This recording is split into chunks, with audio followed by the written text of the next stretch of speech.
Welcome বন্ধুরা। কি খবর সবার? কাল রাতে না হঠাৎ একটা কাণ্ড হয়েছে। শুয়ে শুয়ে ভাবছি, উফ, একটা পিঠে যদি পেতাম। আসলে বাইরে থাকলে তো আর যখন তখন মায়ের হাতের পিঠে পাওয়া যায় না।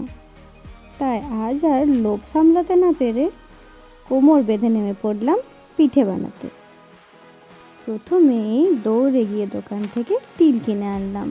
তারপর কড়াইতে তিলগুলোকে লাল করে ভেজে মিক্সিতে একটু গুঁড়ো করে তারপর গুড় জল গরম করে ওর মধ্যে তিলগুলো দিয়ে দিলাম।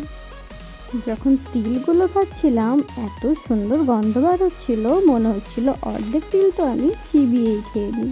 কিন্তু না, ধৈর্য ধরতে হবে তো। এই তো এবার আমার গুড় আর তিলের পুর রেডি। এবার বাটিতে চালের গুঁড়ো, সামান্য একটু নুন আর গরম জল দিয়ে ভালো করে মেখে নিলাম। একটু শক্ত করেই মেখে নিতে হবে,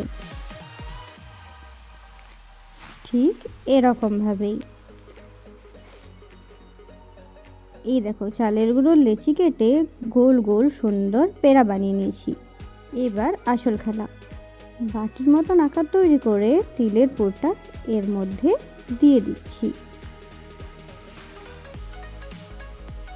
আচ্ছা, দেখে কি মনে হচ্ছে বলুন তো, আমি পিঠেটা ঠিক বানাতে পারছি তো?